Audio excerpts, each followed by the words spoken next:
passion I have within. I am back with another hit. Every track that I try to bring has to be inspiring. It's an armless person with a tongue that caresses a violin. Loves a wolf but I swing like a champion in the ring. Forever boxing to win. Every metaphor is a fist. My life is a punchline that transforms into a hit. Have my back against the ropes. My grandmother gave me hope. I cherish that more than gold. I hope heaven treasures a soul. Standing tall as a giant. I'm even wearing Orion's belt. I'll be bad against the system with the lyrics that I excel. Fighting back is better than playing victim like Adele. Giggling when we fail. They didn't think we'll excel, but we showed them what we made up in his middle fingers as well. Poetic justice for innocent prisoners in the cell. We've learned how to handle heat. Our state of living was hell.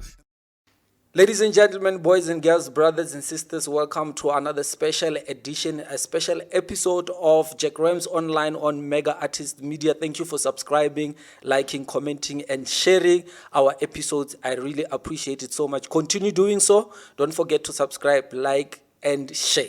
Today, I'm joined by one of the most talented, most skilled, and illest MC you can ever meet in Limpopo, in Polokwane, and in South Africa.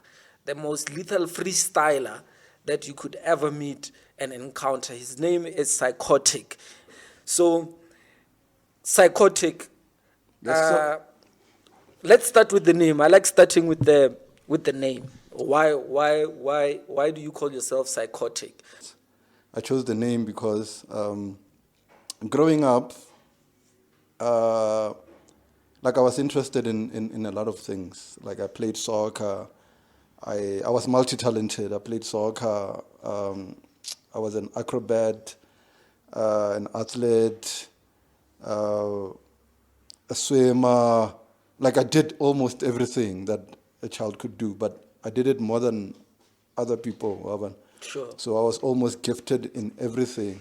So that's when I realized, okay, a normal person can't be like this. Even when I started rapping, like I just grew up with that thing. Or I'm not normal because whenever I do something, I try to be the best or better than the best. Sure. Yeah, so when I started rapping, I realized, okay, we're doing the same thing, but I'm not like these people, or I don't want to be like these people. They're gifted in their own way, but there's a certain level that I want to reach and go beyond.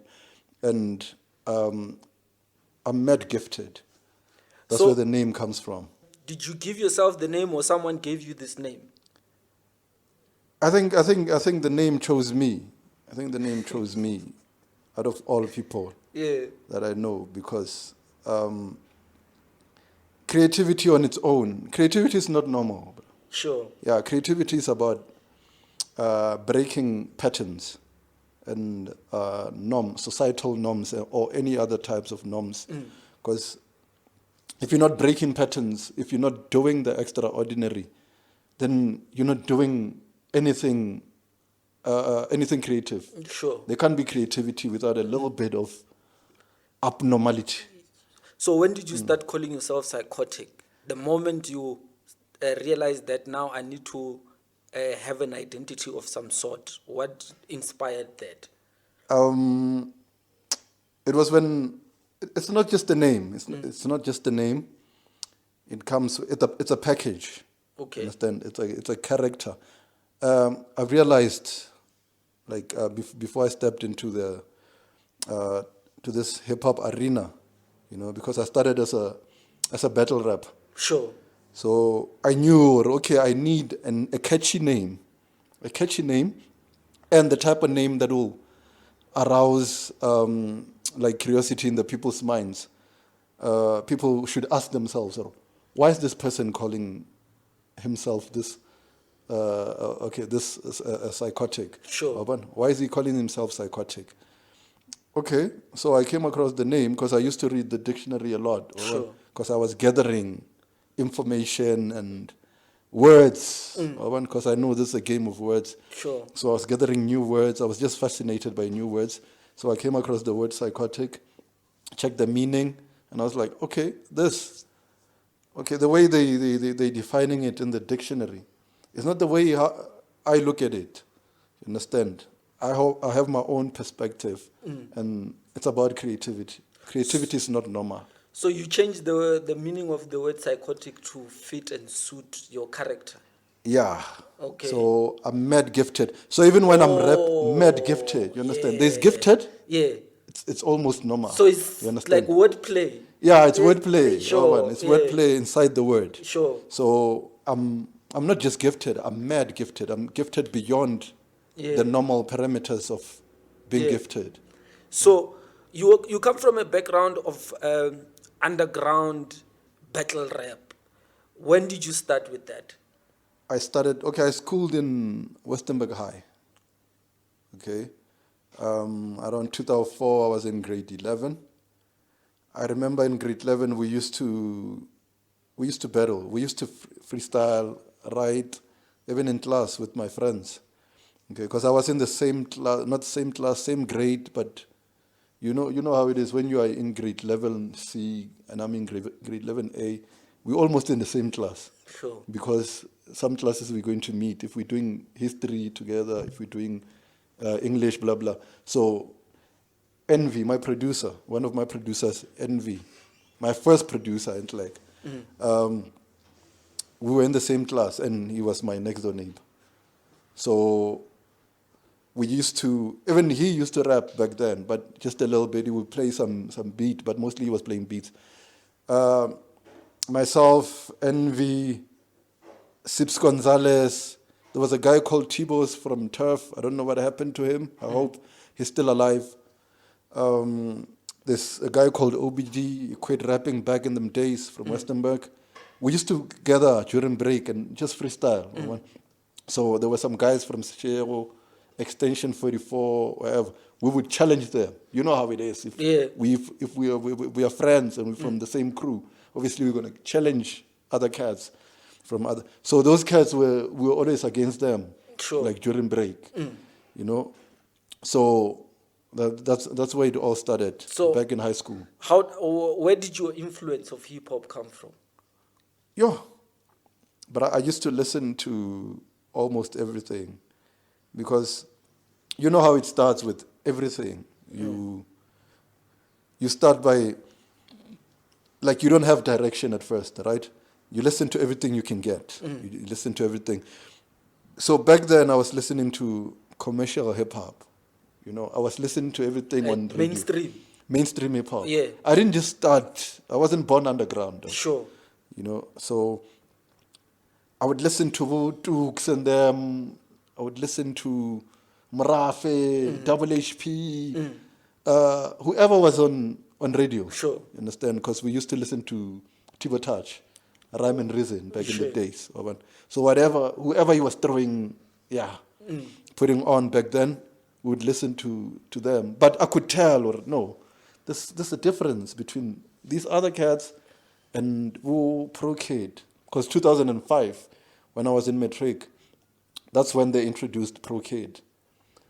It's the same year Proverb released his album, The Book of Proverbs. Sure. Yeah, so I could tell Pro Kid and Proverb, these guys are different from these ones. I didn't know what was different, but I could tell these ones are special. There's something about them. But so your interest shifted from the kind of sound you were exposed to, and you started developing interest towards that kind of hip hop. Yeah, but I wasn't aware by then. I wasn't aware. I started being aware when I went out, when me and my crew back then, Graveyard. I was in a crew called Graveyard. So we were called for a hip hop session in town. I think it was at Blue Moon. Yeah, there was a club called Blue Moon in town. We were called for a session because we were popular in the hood. Because we would record music and like on people's beats, on Majava's beats, on whoever's beats, international beats. We'll just record on them and like distribute the CDs to taxi drivers. They'll be playing our music in the taxis. Hey, that was the thing. Eh? That was the thing. Hey, if you had connects with taxi drivers, you knew your music was gonna blow. Yeah. So I would come to town and hear my song in some random taxi that I didn't know. Sure. So we were quite popular back then. But then when we were invited to a hip hop show at Blue Moon by a poet from Black Market. Sure. We went to that event thinking like, with the shit, are we allowed to swear on this podcast? You can say whatever, man. Yeah, like You're a hip hop cat. Yeah. The culture of swearing is part of what you are. Not really, but yeah. It's more liberating. Yeah, you can say whatever.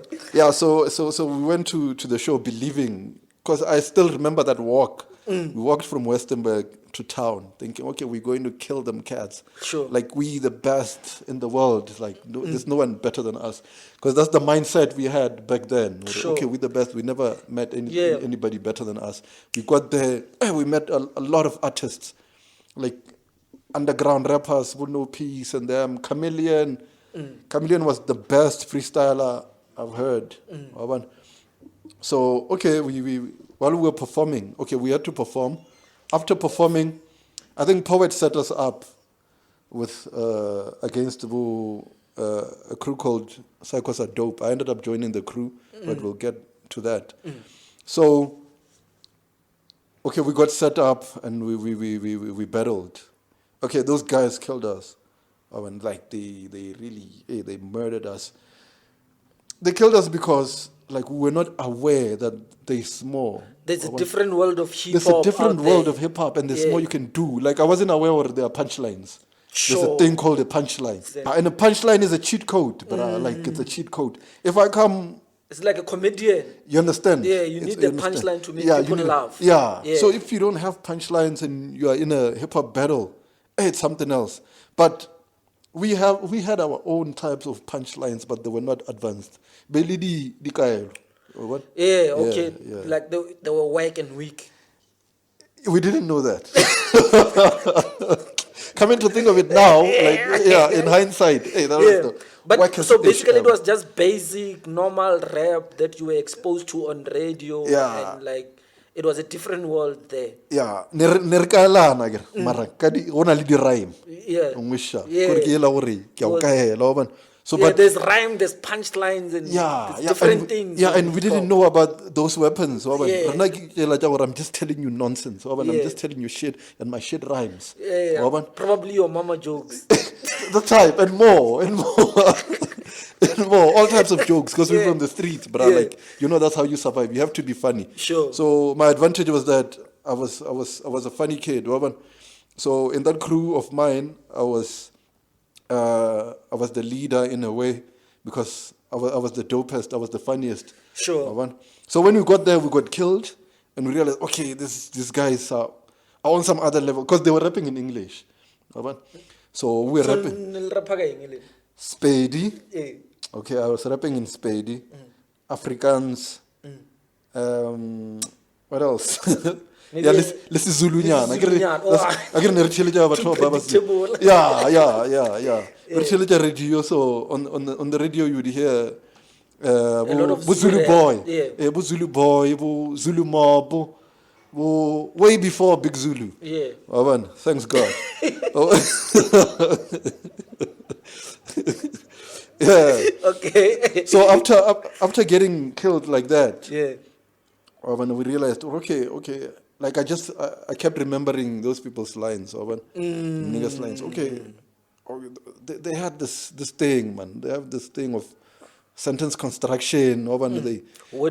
I didn't even know execution. I didn't know working, but finesse, confidence. Yeah. But on our way home, I would tell my niggas, and then we were consoling ourselves, licking our own wounds down. Aye. Baliki snob. We kill them. We shall rasnari snob. We shall repagaskasi get spade. Because what's but in the town, never English. Like those niggas could talk English. Yeah. You understand? Sure. Like better than us, because we grew up in Westenberg. Yeah, you know the English. Yeah. And the Africans. Yeah, go to the English. Kila yama colored. You know. Yeah. So are you colored, bro? Sometimes. When? When I'm joking. When it's suits I'll not, the situation. Yeah. No, I'll never be colored, man. I'm not Yeah. colored. I'm Straight pure. black. 100% black. Come Yeah. on, baby. Come on, baby. Yeah, come on, Okay. baby. Straight. Sure. So, You go back home, and then you reflect, yeah, and then what do you do? before we even get home, on our way home, I agree we were lying to ourselves. Yeah. Okay, we are better than those niggas. Yeah. Hey, those guys are whack. Just that they rap in English. But snob, blah, blah, blah, blah. Like we don't do that type of shit. So, but when I got home, I was like, nah, man, those niggas were dope. No, I'm alone.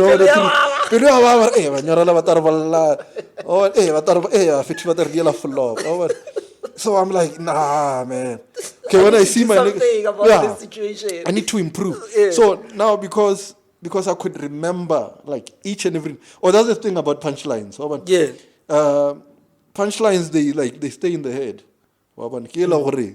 Get quotable. Get quotable. If you master those, people will talk about you. Like your name will ring in the grapevine. Sure. Because of punchlines, because you'll be quoted. Sure. So then they were in my head. Everything everything they said to us, I just remembered. Now I was breaking down everything. There's a technique here on my own. Okay. Then we imitate that. Then I could hear that radio, proverb. Oh, okay. Then Prokid was on some fuck backstabbing, Minazokwaza 99. It was around that time. Sure. Yeah.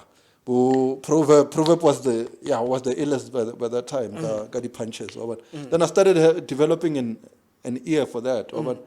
An ear for punchlines and metaphors and all figures of speech. Then I could remember, these things they were teaching us at school, because we did English first language. Sure. So, Shakespeare, never root like break down this, like decipher. It was like mathematics, man. Sure. That English is mathematics on its own. Yeah, so you have to break it down. What figures of speech are used here in England? So I had to go back to what I was learning. I learned that in translation studies, that language is mathematics. Language is mathematics. Yeah. Language is That was the mathematics. difficult thing I've ever done. Because I hate maths, man. Yeah. Hey, brother. that. So you learn that, and then when do you start now implementing it? Okay, I get after learning that. I would go back to school. The next day, I'm with my crew, the graveyard. Okay, we're telling other kids now, hey, we're in this battle. We kill them. They were on their snobbish level, and we were on our own style. We were killing them, and that's what happened. But we were lying to ourselves. Linda was lying to us now, because now I know the truth. There are other people out there, and they're doper. So you just did not want to kill the confidence of the crew. Yeah, because I have to keep my team spirit up there. High, like we the shit, and we're gonna conquer. But regularly, I need to be better than those niggas. I need to be better than those niggas. Because I'll be working on my craft. So alone without the team. Alone without the team. Alone without the team. Because I can't tell my team we are whack. I just discovered we're the wackest. Because we were the wackest. To a new place. You get to a new place. You're from your hood. In your hood, like you the dopest. You get to a new place. The whole show, everybody's dope. Even the weakest link is better than you guys. And deep down you can tell, everybody here is dope, and we the workers. So I worked on my craft. So my crew, maybe the improvement and the change of style. And you recite, because obviously every day would come with new scripts. Then now when I come through with my script, they're like, this dude, or you can see even the reception. They were awestruck, or hey, dude, you on some other level, like what's up? And then I improved. So I had to invite her to other gigs. Sure. Here in town. I would come through with better material. I wrote new verses in English now. Even now. That's when I decided, okay. That's when you adopted the dictionary. Yeah, that's when I decided, okay, sharp. Who am I going to be? Sure. From now on.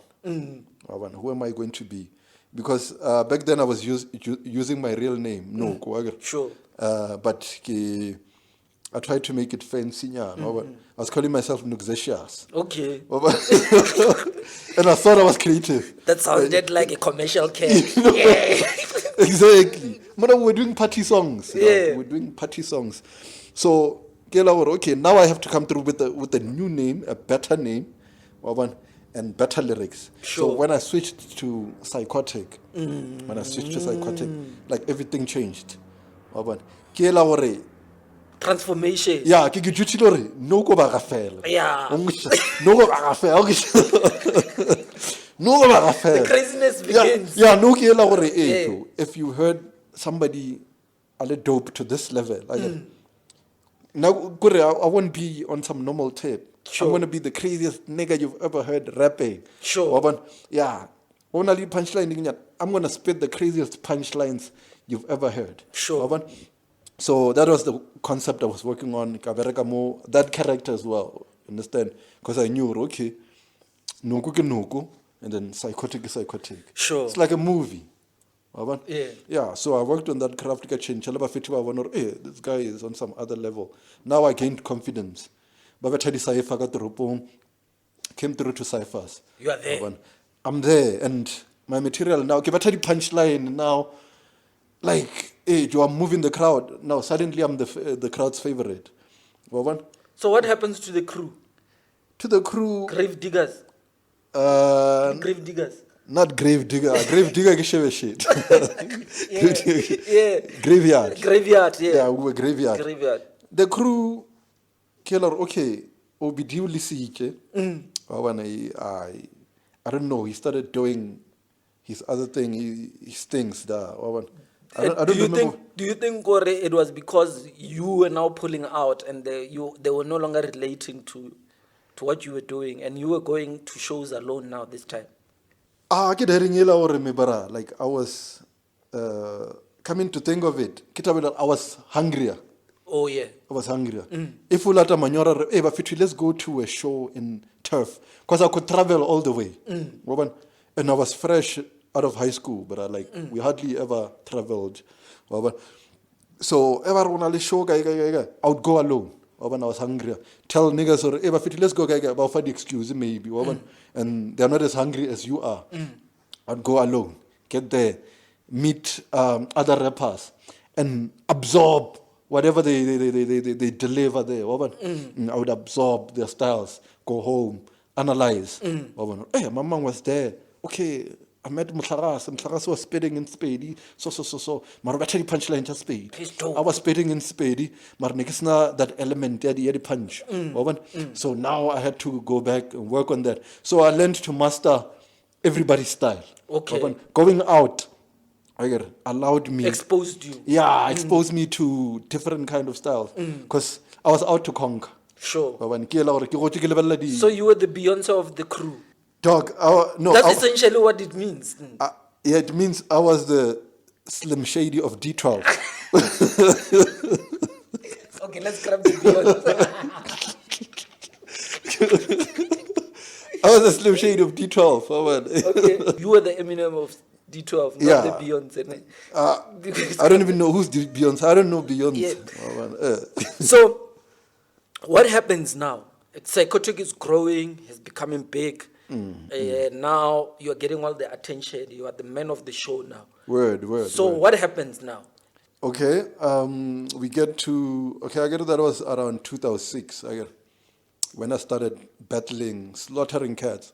Up and now I'm winning battles now against these guys I used to call snobs. Like who spoke better English. Kids from Capricorn and... These schools in town, they're not coming from the hood. We just had this mentality, like they're better than us. Sure. Somehow. So, self-esteem, English. You're intimidated. English. So now I'm learning the hard way now. I'm learning the hard way. So, but suddenly now, one thing I had as an advantage.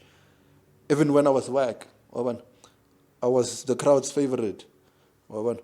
So I had to channel that into, even when I was rapping, I switched to English. I learned to give the crowd that thing.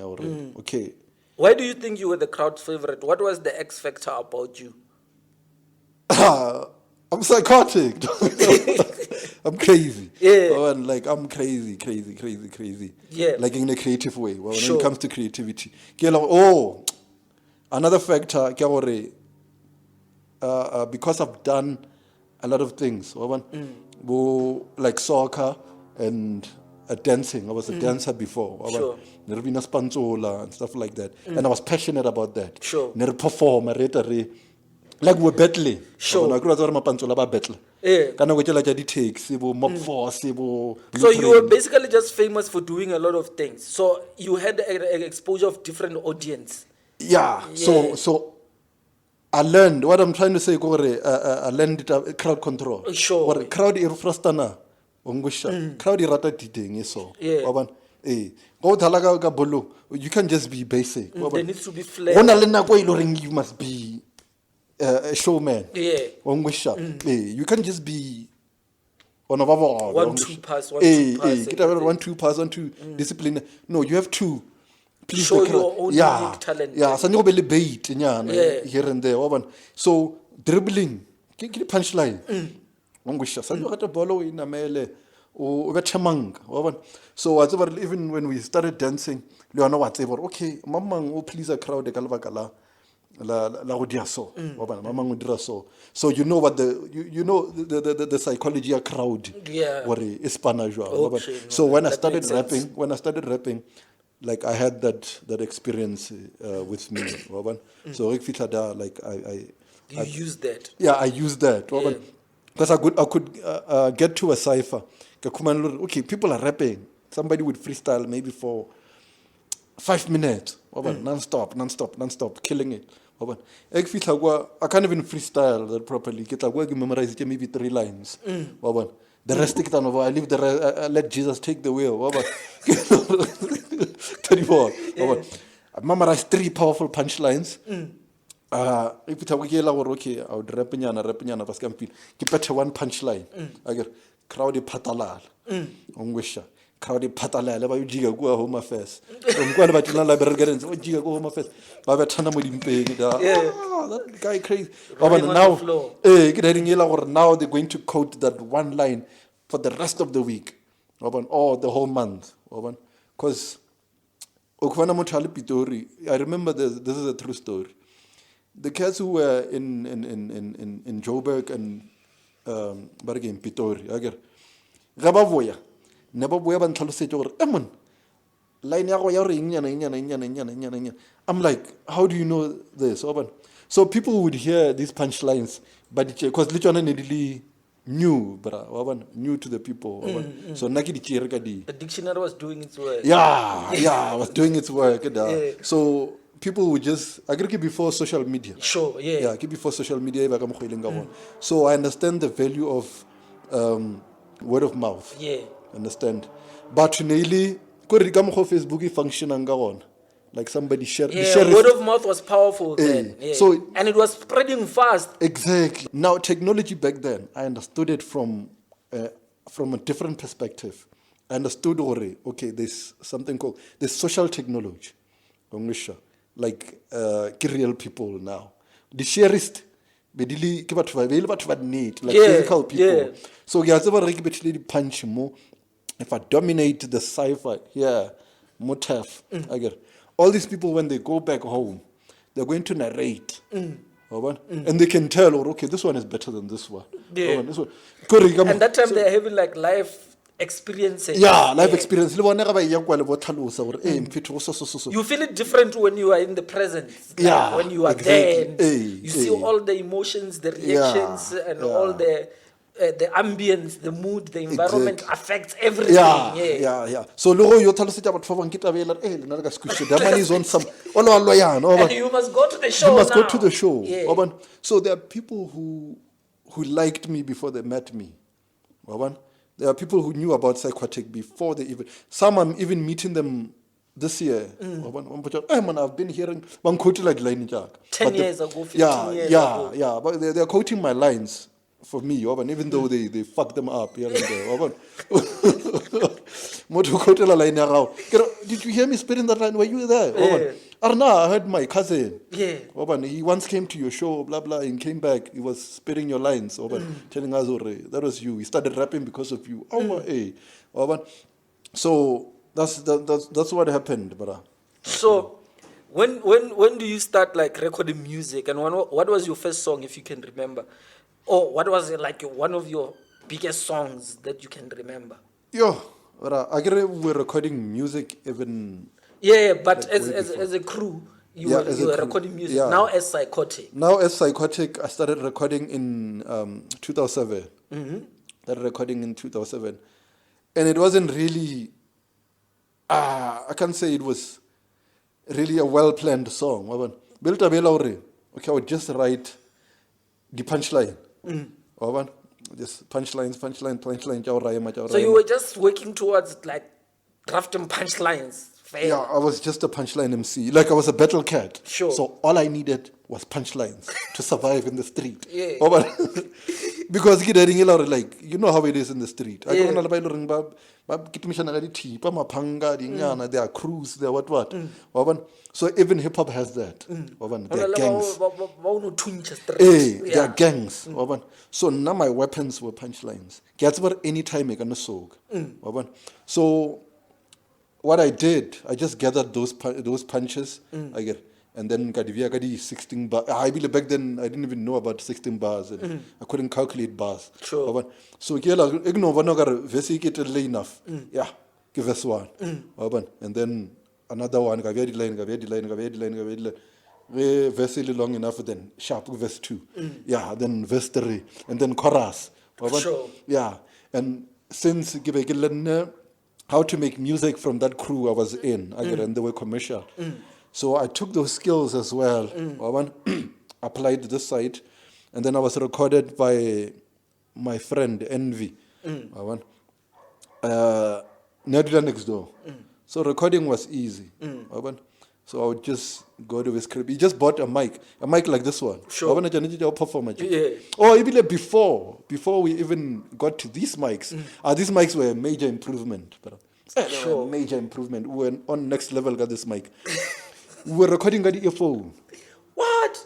Yeah. So you use the other piece of the earphone to. Exactly. Yeah. Earphone. One came sharp earphone, and then the other one came mic. The other one. We had two sets of earphones. Sure. One with and then one microphone. Microphone, and then you're just using that. So we were Psychotic. We were using that. So Envy produced some beats. Leon was learning. So he learned to produce some beats. While he was learning, Lena was learning. So we learned at the same time, and he understood my style, understood his style. Because like he had battling, he would come through with me, give a nigga some courage, with my other friends. So we were just rolling. He knew exactly what I was trying to do. Sure. So I recorded my first track back then. What was? Can I get that track? I had a track called Battle MC. Yeah. Obvious. And that Battle MC, that track, it only had what a Battle MC needs for survival. It was raw underground. Because that's when even my taste in music had changed. Yeah. When it transformed into something else. I was no more listening to commercial cats. I was listening to Immortal Technique, Cannibal Ox, like deep rappers. Deep rappers. So how do you then develop the freestyle skill? Your first time now you're realizing that these 4 bars and punchlines I'm writing, they are not enough. They are not enough. Yeah. Dog, like, I don't even know. Okay, I told you already, back in high school we used to freestyle. But we were freestyling in Gaspedi. So when you're freestyling in your mother tongue, it's like a conversation like this. Yeah, it's easy. And as long I can say anything. Come to my house expecting pizza popo. Such things. Yeah, I can go on for days. But so hey, that's actually true. it was one of my lines. It was on a track back then. Really? You took me back to high school. So it was just an example, Mara. It was on a track. I had to put that on. That's how work I was. That's how work I was, Mara. But it's funny. It's fun. I'm telling you what I was funny. So Betlela wasn't that funny tape. Yeah. Because I remember telling this other kid, hey, he doesn't stop. He keeps reminding me, even last year he reminded me, Slimo. Oh, yeah, Slimo. I once battled Slimo. Yeah. He used to like to battle and he was whack, man. Don't say that. He's gonna see this. He's gonna watch this.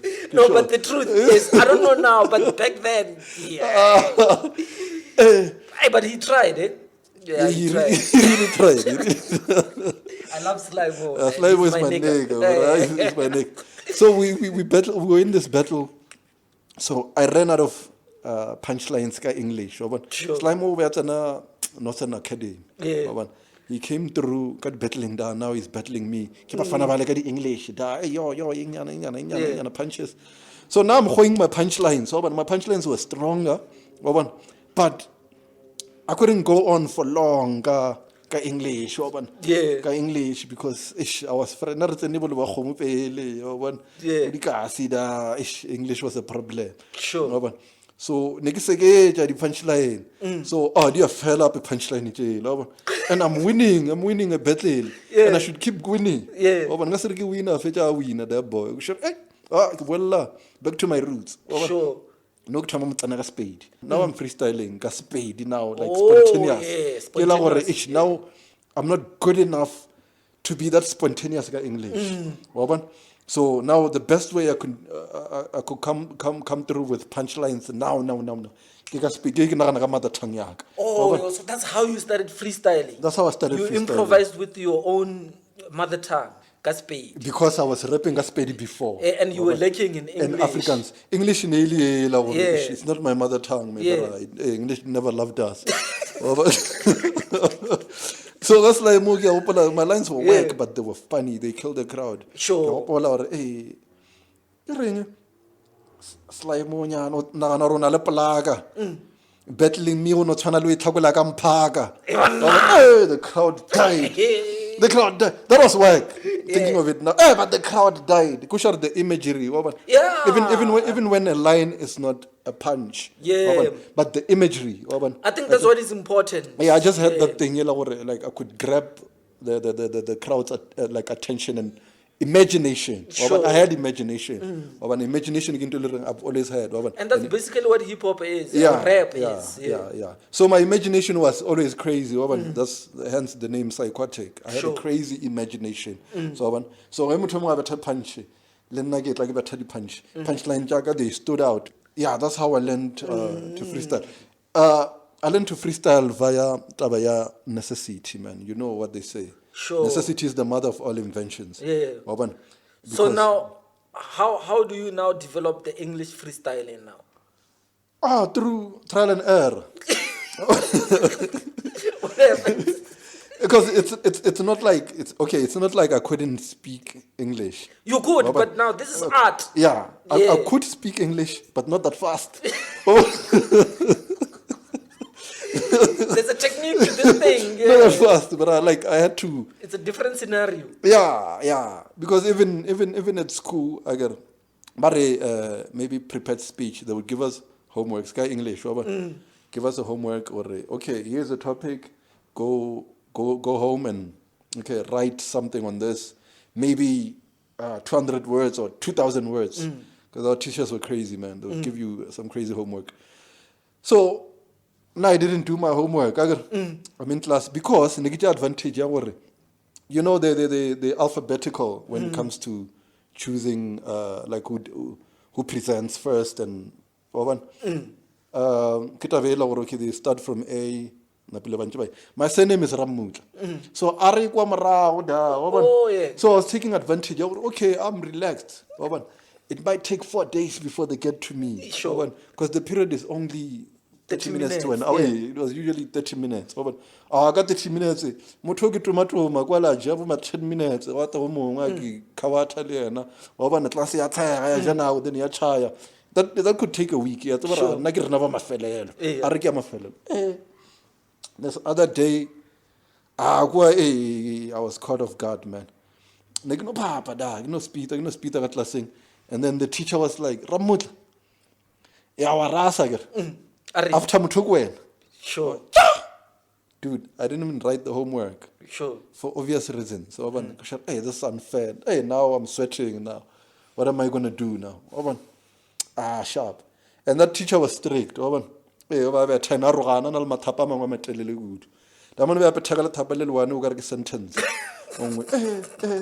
can't mention his name. So I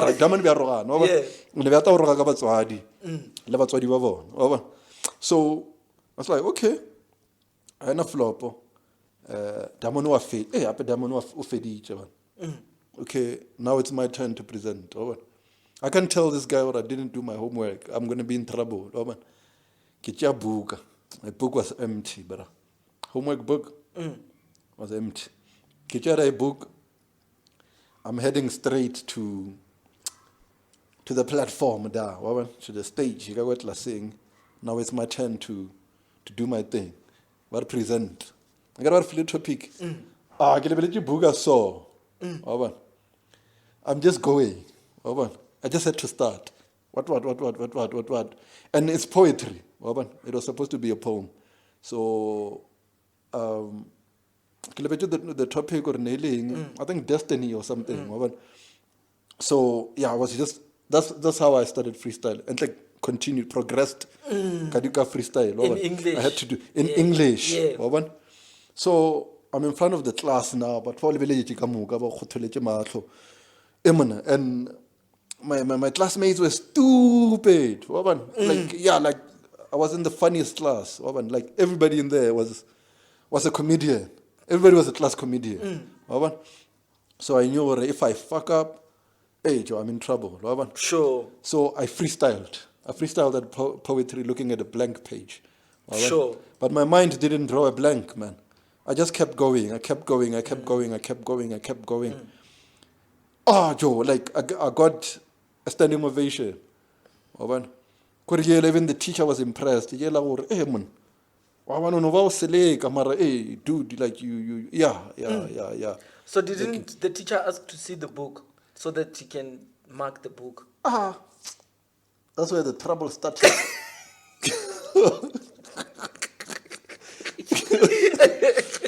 That's where the trouble started. Yeah, so what happened? Because he wanted to use my poem as an example. He wanted to print it out. Analyze sentence what and teach kayo. So it's all in here.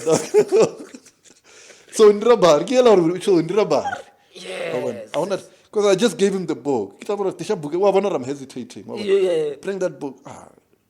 Since you're aggressive, take the book. I don't want to check it out. What happened?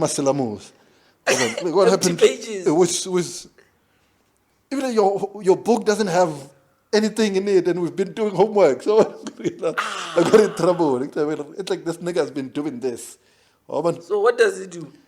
I just remember the freestyle was so dope. I didn't even get punished. Okay. For the first time. Yeah. He just gave me a lecture. You sure? You need to take this thing serious. Also, you are gifted we intervention yesterday. So sure. Yeah, straight to the heart. Then from high school? Yeah, from high school we recorded 2007. A psychotic first track. And then I release now I'm getting new fans now. Sure. From every high school in town. Sure. Now I can distribute. I get to say, better to distribute our music on CDs. Sure. So I could do track one, that singer, and then I had it on CD. Sure. The quality was whack. Obviously. The quality was whack. But what were you comparing it with? At that time. At that time. From an upcoming artist. Yeah. Bro, you were not comparing. That nigga's recording. And I'm hearing this. you can hear, that's enough. Yeah, you don't even know that's my quality. Sure. Yeah, now like but never clearly PC now. Yeah, people were buying PCs. Now my song started moving. Yeah. They were coming to sci-fi. Physical distribution. Yeah. I would print Cosmic Connection. Sure. Cosmic Connection in town. They were selling CDs. So maybe 100. The empty. Yeah, the empty 100. Cut the CDR. tyrant. The DVDR. Cut the tyrant. So I would burn my single down, and then ready after spitting punches, then when they go home, they listen to my song. Now they can't forget about me. You are in the house now. I'm in the house now. The whole week they're listening to me. They can't wait to hear new punches on Friday. Sure. Because every Friday we're meeting.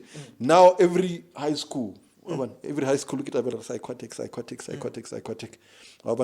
So, they are schoolmates.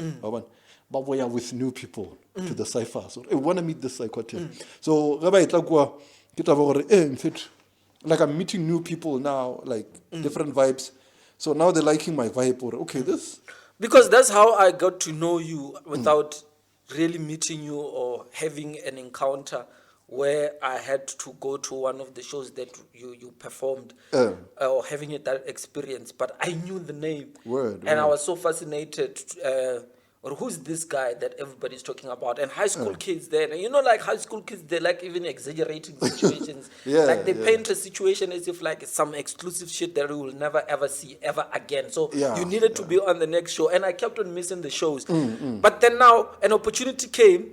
You went to University of Limpopo. Yeah. So when you get to University of Limpopo, who do you meet there? And who are some of the people that you started working with and you started doing music with, and how was like the environment there? University of Limpopo. First day I get there, I become famous. The universe is messed up, man. You know what happened? Like in 2000, was it 2008? No, 2000. Yeah, 2008. End of 2008. Hype magazine came through, to Polokwane. After hearing about me, and you know Hype, they were that side in Joburg. And Hype, Nabai like everywhere, but Nigeria, Congo. Yeah, it was the biggest hip hop magazine. Yeah, the biggest hip hop magazine in the world. In fact, in the world. In Africa and everywhere. Exactly. They came through and interviewed me. Sure. So now, my fame or popularity. So when I got to Turf, the niggas who knew me are the ones from high school. Like they know me from back at home. They know me from Mopolokwane. Sure. Others I don't know. So the magazine, coincidentally, what was same time? Magazine was it Score? There was some shop. Yeah, Score supermarket. The magazine is out. And then first day I meet, what's his name? Was it Curiosity? Yeah. That's how you met Curiosity? I think, I met Curiosity like the year before, in 2008, when I went there, but acknowledge. Sure. Yeah, there's this guy of mine, he's in America now, eating life, chowing life, soft life. Yeah. He was in University of Limpopo, and then we ciphered. Freestyler. And then Curiosity came through. Freestyler. That's where we met. Sure. And then the next year, like the first day, we kicked off a cipher. Sure. Better cipher. So since I was trained by the cipher scam, we used to freestyle forever. Until the chasers away, my security are more like Hey, they used to. Till the chasers. So when I got to Turf, Because you used to close roads, man, and pathways and stuff like that, and passages and exactly. So Kiela, you be rapping and 1,000 people are like around you. They just facilitate and they can't move now. They can't go anywhere. They're just there. So when I got there, we were freestyling. We freestyled. So I think that was the first like big like gorilla cipher hosted at Turf. I remember that cipher. Yeah. So a lot of people just started gathering. So we freestyle. Now that cipher is huge, bro. And now we don't have curfews. I get it goes all night. Now I have to go home. I go 7. I have to go home. It was so crazy because some people would go to class, come back from class, join the cipher, leave and go to the home room to eat. And come back and leave, and we're still there. So that's what happened even the first day I got there. I remember I rapped for 12 hours. Yeah, that non-stop, was the biggest one, man. Non-stop, without taking a break. Sure. Without drinking water, nothing. I was just rapping. People were throwing me words. People, like I was battling myself. No one wanted to battle me. Okay, and then somebody tried to battle me. I killed him. You know, there's always a chance taker. Obviously. And then he becomes someone from somewhere thinking they're dope. Yeah. And they don't know who they're dealing with. Then he becomes a sacrificial lamb. Fast. So that day, like that 12 hours changed my life on varsity. It did, man. Yeah, I magazine. Sure. Yeah, because the magazine came out around the same time. The next day I was already famous. Like people spread the word. This guy was rapping. He was rapping non-stop, and they quoted my lines, telling their friends, their roommates, blah blah. And then the next day I was rapping again. We rapped like for the whole week. So now, another thing that made me more popular there, politicians. They got intimidated. There was this Communique, the Star or something. University. Yeah, they gave it a name. What was Star? So they of like it was a university publication of some sort. Yeah. So they wrote about me, those politicians. There's this guy, new guy, calling himself psychotic. Yeah, he's just rapping to impress the young ladies at Mushaban. So now they just wrote that. Yeah. People who didn't know about me now know about me. Yeah. Who's this psychotic guy? Sure. So now they heard about me. Now they are seeing my name in this communique. Yellow Ring is usually about politics. Yeah. So now I'm in that. Now I'm in the Hype magazine. That magazine, they take it back to their rooms. They show their roommates, this guy's school's here. Sure. Who are some of the most, I would say, popular or prominent artists that you meet there and you start working with? Okay. When I got there, Curiosity, Naleda, Vinnie Black. Okay, he calls himself Vinnie Black now. The twins. They're not really twins.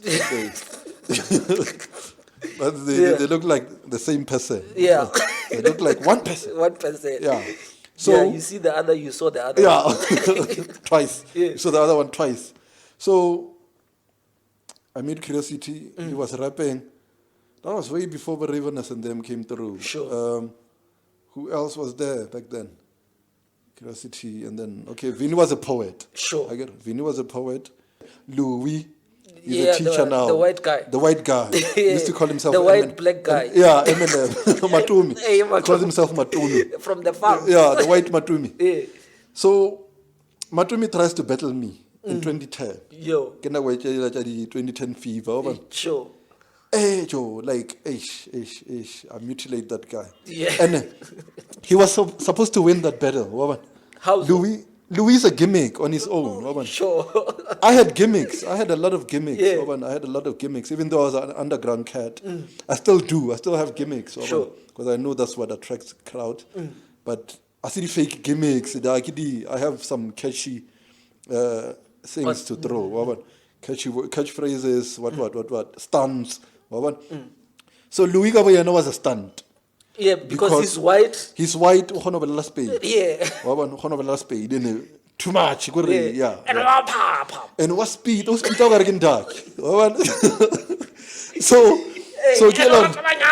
too much. And the one of first star. Sure. And he's doing everything. And he's the only white guy. Yeah. At school, he's the only white guy. And I sit a bit colored. Trevor Noah white. He's white. He's white. Yeah. Like apartheid white. Apartheid white. And he calls us nigger. And we don't mind.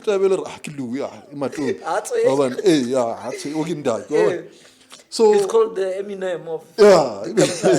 Hey. So that dude, even I didn't even start him. Sure. Now I'm freestyling. It was some 2010 campaign. Sure. At Gate 2. Now I'm freestyling, I'm rapping. Louis comes through. Louis like when he was still rapping. If you rap with him in a cipher, suddenly he's dissing you. Yeah. Why is this guy dissing me? He knows I'm dangerous. Yeah. He knows where the danger is. This one. But he's dissing me. Maybe he also wanted some clout. Something like that. So now the crowd is amazed. Sure. He was a crowd puller as well. Okay, now I'm like, hey, what's wrong with this guy? I'm going to kill him. Now my arrogance was up there. Hey, dude. I'm going to kill you now. Sure. Rapper. And then it's my turn to rap. Sure. I slaughter him. But I'm not getting the same reaction as he was. Because the crowd is already biased. Sure. I told you, he's a gimmick. Yeah. He's a gimmick. He sells. Sharp. Now I'm not getting the same reaction. Now I'm like, now I have to think quick. Now it's not the normal type of battle now. Like it's something else. Like it's psychological you have to now. dig deep now. How do I beat this gimmick? White guy who can speak Spain. How do I dismantle this whole thing? And he can speak English better than me. He's Yeah, white. and it's fast. So now, sharp. They don't even listen to what he's saying. No, this is going to be a difficult one for me. Broken bed even. Broken. The fact that we're not in charge and we're blah blah blah. Crowd from they don't even want to listen to what I'm going to say next. I just channeled some energy from somewhere. Like I've had a lot of those. Sure. When I'm cornered. So when we're talking about like dope, like battle rappers, who gave you a challenge? Who do you remember that, besides this gimmick, the one guy who really rapped like dope rap and you felt like this is a real challenge and I needed to up my game on a real? Okay, like at I that said, point, like I mentioned. At that point. Yeah. At that point, bro, was... How about Chameleon? No, Chameleon, at that time, we were in the same crew now. Oh, okay. Because when I improved, I agree before they dissed me. Sure. Yeah, they dissed me, but let's say because I dope. Sure. Yeah, because I was an outsider and I was whack. Sure. So I improved to a point where they approved. And adopted you to adopted me. Okay, this is one of us now. Plus he's psychotic. So you were part of the dope crew The now. dopest crew in town. Yeah. Now. So you've never battled any of the members of the Psychos Are Dope? We battled during that time. Yeah. Obviously they killed me. Yeah. Because I was still whack. Yeah. But according to me, they didn't kill me back then. Sure. According to me back then. Yeah. Because even though they were spitting tighter punchlines, I was getting the same reaction from the crowd. Sure. Because I had my gimmicks, my jokes. I was moving the crowd. The crowd was liking me. You had that more. X factor. Yeah, but deep down alone, I knew they were better rappers. Sure. But when it comes to delivery and crowd control. I was there. At your height, like you're psychotic, you're dope, you go for battles. Have you lost a battle? Even like score counts and something like that. You would obviously feel and know that I didn't lose that battle, but like in a tournament of some sort, have you lost the battle and against who? I can't say I lost the battle, Oban. I can't say I lost the battle, but we had some unfair situations where we got chased. Before you could even, Oban, a nigga disses you. Okay, what little crowd is there with this crowd? Sure. Oban, he came through with protection. Oban, no one get his sags, but when he's dissing me, they're going crazy over his whack shit. And I could hear, okay, this nigga is whack. I come through with dope punchlines. Then what do you do next? You're dissing them. You get chased. After that, they push a narrative. That nigga killed Psychotic. Oh, you lost that battle. So that was the conclusion of that whole setup. Yeah, okay, you would hear somebody asking, we hear you lost the battle. How did I lose the battle? Because I was chased. I was chased. Yeah. I think I won because... So there was no verdict, there was no judgment on what actually... Yeah. Like the final... But on merits and mannerisms. Yeah. Why, if I lost the battle, why are you chasing me with a knife? Yeah. Sure. If I'm not a threat... Yeah. Why does it move towards weapons? And I don't even have a weapon on me. Sure. So basically, I've had about more than 400 battles. Sure. I get 400 street battles, more than 400 street battles, if not 1,000. Sure. I've never lost a battle. I've never lost a battle in my life. I don't know how it feels to lose a battle. Yeah. But who did you respect? Besides my crew. Most, yeah, besides your crew. It's going to sound biased. Yeah. No, I respected, I can't say besides my crew, because within my crew, yeah. That's why I had to make sure I train the best to become the best. Sure. So, like I told you, Chameleon was the best freestyler I've heard back there. He was that nigga, dope, man. that nigga could freestyle for days. Sure. Non-stop. In my head, okay, this guy, how does he do it? Okay, I'll figure it out. As long as I meet demand, I met an actual person, I'm going to be like him or better. Oh, yeah. But the aim was to be better. Sure. So, I respected him. No peace, same crew. No peace, man. Yeah. No peace, the nomad. Yeah, no peace, same crew. Like there was no way I couldn't respect No Peace. No Peace was brutal. Yeah, I've seen his most recent battles like 5 years ago. Oh yeah. And he was like rapping Limpopo all over the country, and he mad at niggas. Yeah. So you see what type of crew I'm from. Yeah. So back then, No Peace was he was lethal even then. Yeah. And I had to respect that. Okay, this nigga's dope. What can I learn from him? Sure. Learned a lot from him. I learned from Chameleon. I learned from No Peace. We had a guy called Lazi. You know Lazi?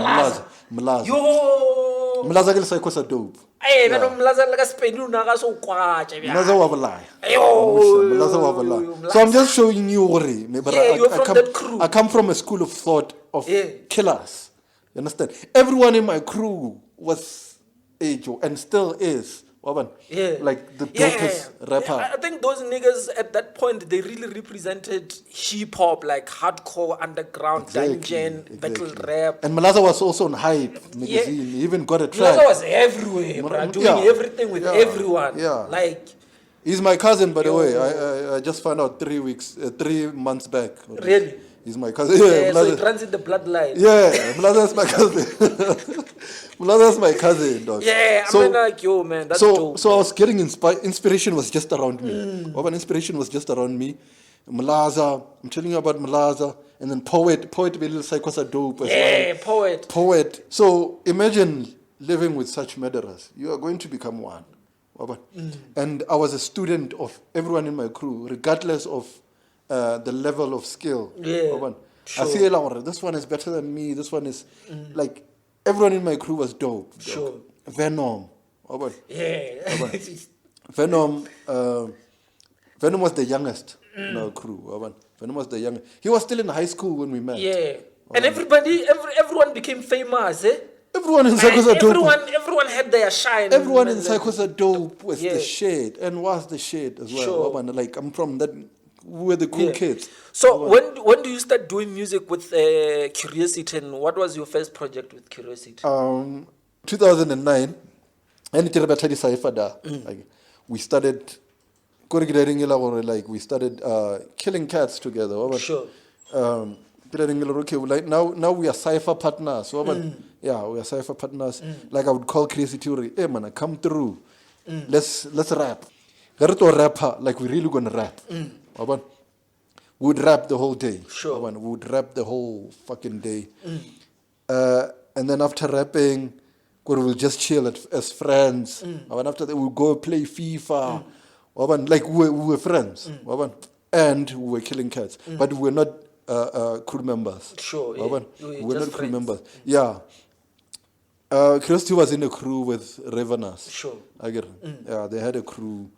Never Curiosity and Revenants. I get sharp. They had a crew. They were more of like poets, more than just. Revenants was more of a poet. Yeah. No, he was more of a rapper. He was a rapper back then before he became a poet. Okay, I started knowing him. Yeah, when you knew him as a poet, I go shower. Yeah. Okay, Jaja rapo. Yeah. Yeah, let me chill a bit and just deliver a bit slower. Sure. So me and Curiosity and I keep saying me and Mama. It's bad English. Curiosity and I, we decided, since we spend so much time together, and like we are already a crew. Sure. We're already a crew, but the interview, what we're going together, like we share the same like thought pattern. So we might as well start recording music together. Sure. And then we started recording music. Was it Fight for the Cause? No, before Fight for the Cause, we recorded Taxi to Limpopo. Fight for the Cause had a video. We shot a music video. Oh, yeah. It was shot by a guy called Cavito. Right now he calls himself Sub-Zero. Yeah. That was before he became a rapper. Yeah. He was still a house DJ. House producer. He did our music video. Recorded that music video. But obviously it was some low quality music video. That's why we couldn't take it anywhere. So, but it was enough for us to push and get it to the people. So, but Taxi to Limpopo was getting airplay. That's what made it a bit more popular. The storyline, the fact that there was a vocalist there. But in the underground scene, Fight for the Cause was more popular because it was raw and more aggressive. So you know what's going to happen here? I'm looking at the time and I'm thinking that ESCOM is going to just take the power. Oh, we've been sitting here for an hour, man. And I think we need to wrap up. Like we have 7 minutes before they take the power. Yeah, so now you start doing music and you are popular, you are big and everything else. And now there's school. There is school. What happens with school? Because unfortunately, there's school. Yeah, there is school, and it seems like you're not attending, you're not going to class. This guy is always rapping. I don't give a fuck. So, what happened at that time? Did your skill, your talent, and your rapping and your music come in between school, or you were going through some shit that at some point Psychotic disappeared from the campus? What was happening there? Okay, school and hip hop. Obviously, I loved hip hop more because I'm a creative. I'm naturally a creative. So, and I was doing well at school. I did well. I passed well, metric wise, and I can't just let that go to waste. Sure. I had to do something. Sure. And that something had to be law.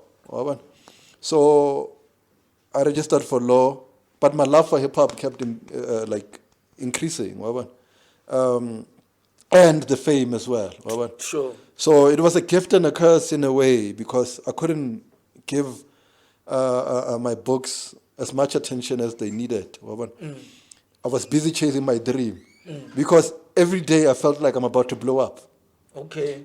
Every day I felt like I'm about to blow up. The calls I was getting from my role models, industry cats, they would tell me, hey, dude, like, we listen to your music here in Val, we listen to your music here in Cape Town, we're listening to your, keep doing what you do, man, like, getting interviews everywhere. So the scale was getting tilted towards hip-hop most of the time. So school was suffering in a way, naturally. Sure. Naturally. So, but I had no regrets back then. Okay, I was young. There was no way I wouldn't chase my dream, because I thought, okay, if I blow up now, anytime soon, I won't need school. I won't need school. Yeah. I'll probably become a millionaire and maybe go back to UNISA and study from home. Yeah. Or whatever. Yeah. So, but it at that point, it seemed like you were going through a lot, man. And it seemed like your things were like falling apart, because now what you had hoped that would happen was not happening. Yeah. And then what do you do now then when you realize that this thing is not happening the way it's supposed to happen, or the way I thought it will pan out? Bro, like, I had to, I never gave up. Sure. I never gave up on anything. But there was a time I decided, fuck school, man. School is wasting my time. Let me just quit this shit and focus on my music. Sure. Started focusing on my music all out. While I was busy chasing my dream, performing everywhere. Now I'm going all out, right? I'm performing everywhere, like going to places like Val, performing there. Rusty Dusty, I was performing in Venda, I was performing Jane First, I was traveling. Understand? So, while traveling, but then I realized, okay, sharp, I need to release more music. I need to hustle more. So, but where do I get the funds? Because nobody's funding me now. This music thing needs funds. Because some people can't even afford to pay you enough. They'll tell you, okay, we can only pay you maybe, let's say, $1,000 for transport, $1,000 for your performance. That's not enough. So, but did you feel like the kind of music you were doing at that point was music that was sellable, that could get you where you wanted to go? Because everyone else was in the commercial mainstream music and doing all this gimmick music, this bubblegum music type of shit that, like, you play today, tomorrow you don't want to play it or listen to it. But it was flying, it was making money. Niggas were making money via hip-hop and stuff like that. So didn't you experience such struggles with the kind of music that you were doing? Because you kept it like raw hip-hop. Like complicated sort of for the kind of people that we are in South Africa and the kind of music that we listen to. Because we listen to a lot of like dance music and stuff like that. No, I understand. What I understood back then, and I still do, and I still understand, people are not as dumb as the industry think they are. Because if people were not like smart enough to understand the type of underground raw hip hop that we keep delivering, if they were not smart enough to understand that, we're not going to get the love that we're getting. We're not going to get the response in ciphers. So I just understood, or we are competing against a bigger force. That bigger force being like the industry. You understand? Like the matrix on its own. Sure. People are designed. Well, after listening to you, they have to go home now, watch TV. Who are they watching on TV now? They're watching Lil Wayne back then. They're watching Lil Wayne there talking nonsense. And that nonsense is candy coated in a way. And they keep showing you radio mo TV. That's all you see on TV, or Lil Wayne, or whoever, that industry music.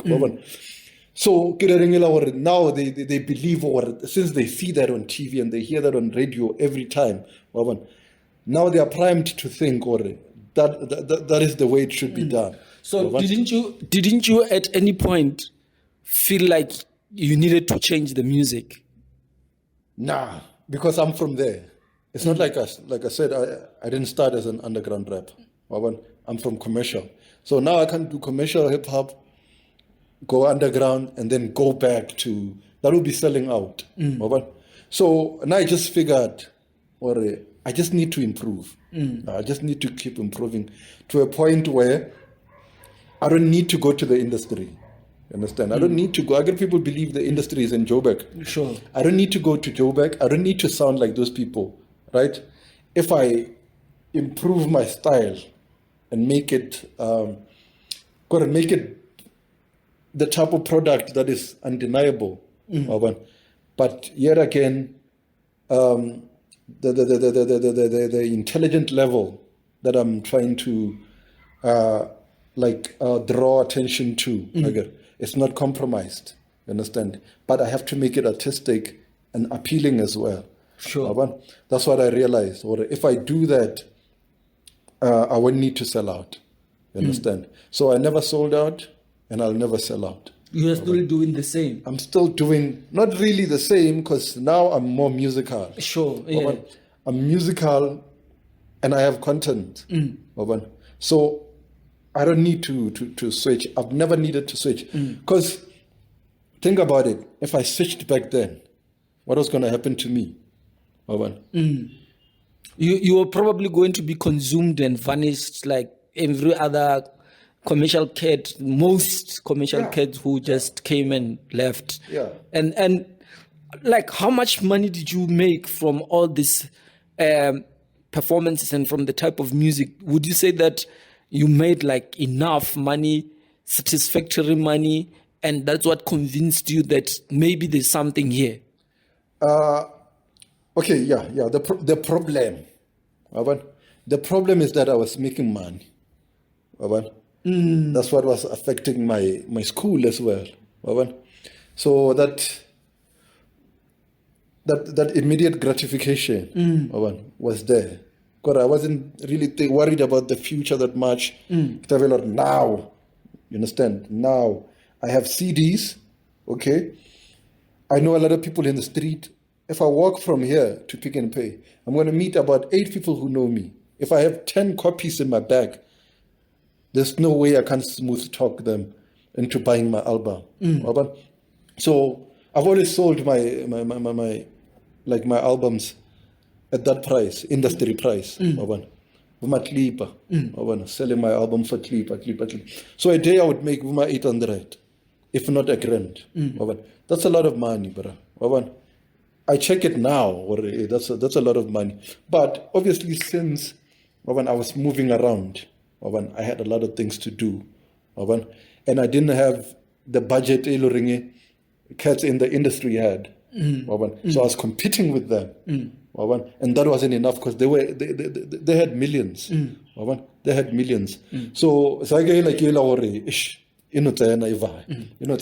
was doing other things. So me making money was actually a problem. Okay. So you were getting books, you were selling your CD, and then you were convinced that the money that is coming in, there's more where this comes from, and I need to continue doing what I'm doing. Yeah, because okay, if an album is no more selling now, okay, it means I must work on another album.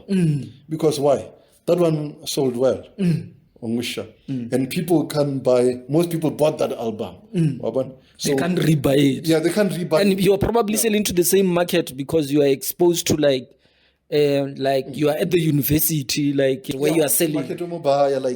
Back then we were about 14,000 students. That's a lot, bro. That's a lot. So even when I came back, when I dropped out, when I came back this side, I was selling to a wider market. That's when I realized, there are people out there who know me, who know about me, because now social media is what? Is dominating now. So people are ordering my albums via inbox, yeah, Facebook. I would courier like my CDs to Cape Town, to Zim, Swaziland. Blah, blah. So now the problem, yeah, it's over now. The increase now. I'm making more money than I used to back then. So were you at some point offered a record label, or you signed a deal with some record company or something like that for distribution or a deal and stuff? I can't say they offered me a record deal. But they gave me an ultimatum. When I consider switching your style to make it more appealing. Commercially appealing. Yeah, for the mainstream platforms. Yeah. So record music so that people move to like this.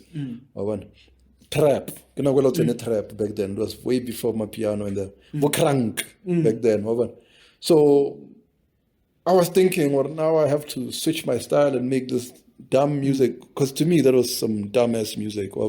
I'm from varsity, bruh. Yeah. Even though Kanakwela next year graduate, it was way before graduate. You learned more now, like your knowledge and experience. Yeah, I have knowledge now. I can't afford, and school fees was paid, bruh. I can't afford to be dumb. You understand? I can't afford. But they thought me selling out, dumbing down, was a smart move. But now I thought, no, it can't be a smart move. Because in the long run, this means if I do bubblegum music, the industry is going to chew me and throw me out. That's how it is. That's what we've learned from other artists. Yeah. But why have you remained so resolute about keeping it real and making that kind of music, even now? Why? What is the inspiration and the drive and the motivation to keep on doing the same thing? Even when from a distance, when you are looking at your situation, someone feels like you are not really like achieving much, or you're not getting anything from this music or from the industry. Yeah, the thing is that I've learned not to be flashy. I like that. Because even when I was making a lot of money from underground, from sales, underground sales, you couldn't tell. You couldn't tell. Because, when I compare myself to the local commercial cats, I was making more money. I was more famous. Hence, I'm saying, people who are here, they think I'm famous here. Because you don't know who hits me up via inbox. Oh, yeah. Yeah. And I told you about Hype Magazine and the fame that I was getting before, and my audience. I get these stats on my site. Or I have a market in Swaziland, I have a market in Lesotho, I have a market in Congo, I have a market, got the whole SA. Yeah, so that was enough to sustain you. I was just not on TV.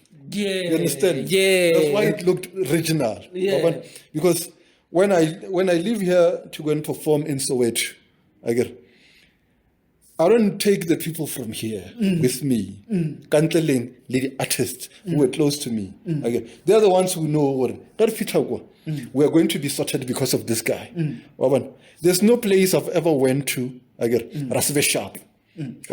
So when now do you realize that you need to finish school, man, and you need to put your music on pause? Because there was a time where like PSYCHOTIC disappeared for some time.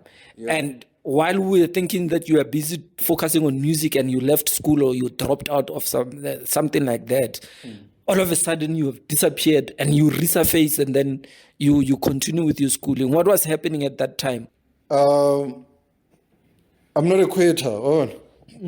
Yeah, okay. Even if I didn't go back to school, I was at a point where I was tired of not being a millionaire. There just came a point where I felt like I'm tired of. I don't want to wake up not being a millionaire anymore. So what should I do? I'm going to capitalize on everything I have. Every little resource that I can think of, all my abilities. So okay, I can rap, and I'm quite good in rapping. So what am I going to do? I'm going to improve, silently so. I'm going to improve my music. I'm going to I have this law thing that I'm almost done with. I can simply go back there, finish that, and increase my worth. I was just trying to increase my value. Oh yeah, so you realize that now you are becoming worthless and valueless.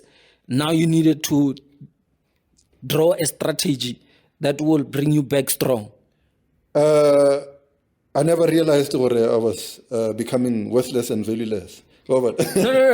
In terms of your music and in terms of your popularity, not as a person, because I wouldn't know that. I was just saying, like in terms of the entertainment. Yeah, in terms of the entertainment, I realized there was a turning point. Even in the underground field. Okay, you know how it is, fashion. There's a life cycle. But that's dating. We can move from this point, right to another point. We're going to come back here. So it means that the style that I'm doing, even though it's not under the spotlight now, we're still going to come back here.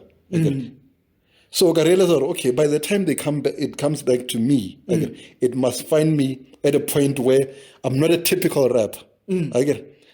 I'm a rapping lawyer now. Not everyone is a rapping lawyer. That's what makes me special. Because now I realize when you came back, like you came back with the concept, the dojo. Was that part of the strategy as well? And what is it about?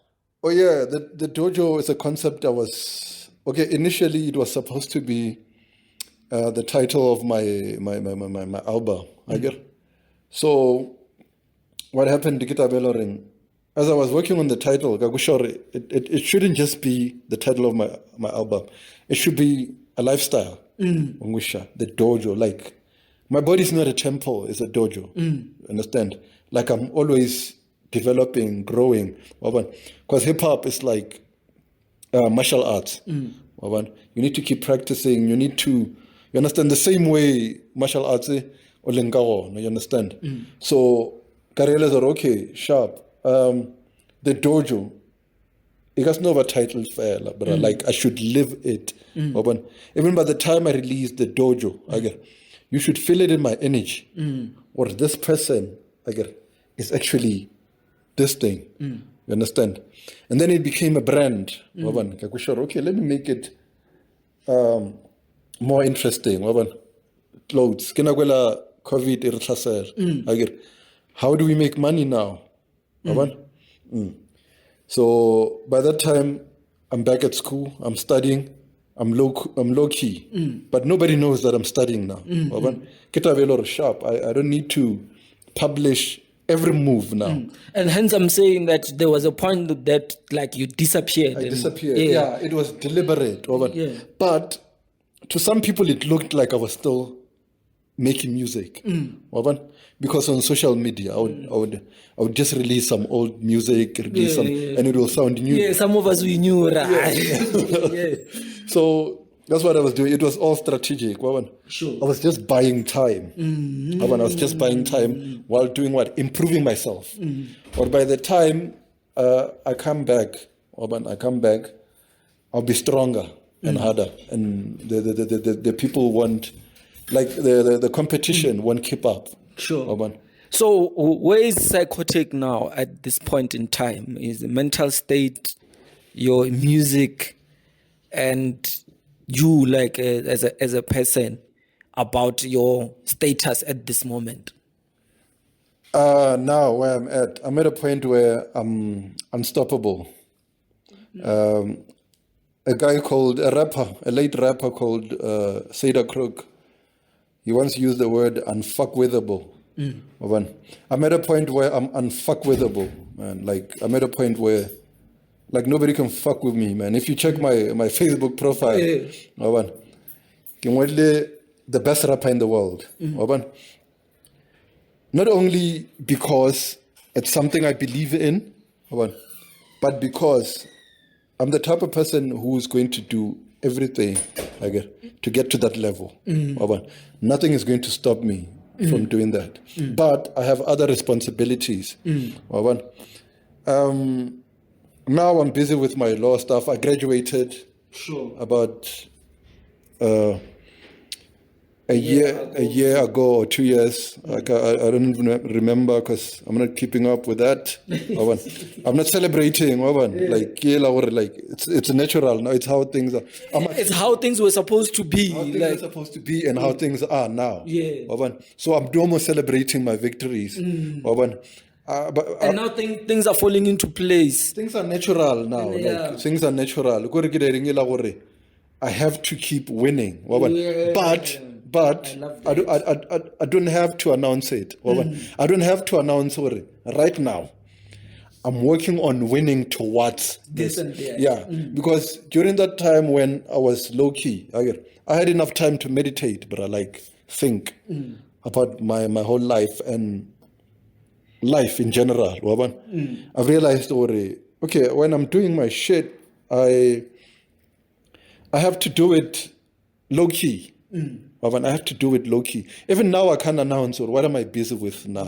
Besides that, the album is coming. The merchandise is ready. The merchandise is ready. The merchandise is ready and available. And the album is almost out. It's almost done. And Big Zulu is whack. I released a diss track. How many bars? How many bars? I wasn't even counting. But do you think it's 150 and more? It's more than 80 bars. Okay. It's more than 80 bars. Even if there were 4, probably they would be doper than 150, I suppose. If there were 2. Because you didn't even need to go 80. I feel like it was an overkill, because now I'm getting inboxes, even from my Zulu friends. They're complaining, hey, Manape, you killed all the Zulus. And I'm getting some threats from some Nkabis. I'm getting threats saying, hey, how? I'm getting more calls from people saying wrong number. And the wrong numbers, they always come from the Zulus. Every time I answer a call and someone says, it's a wrong number, and he's Zulu. So Big Zulu is whack. And what else? I can't reveal more. It's just what I can tell. No, don't you think he's a dope Zulu rapper in terms of language? I would have known, man.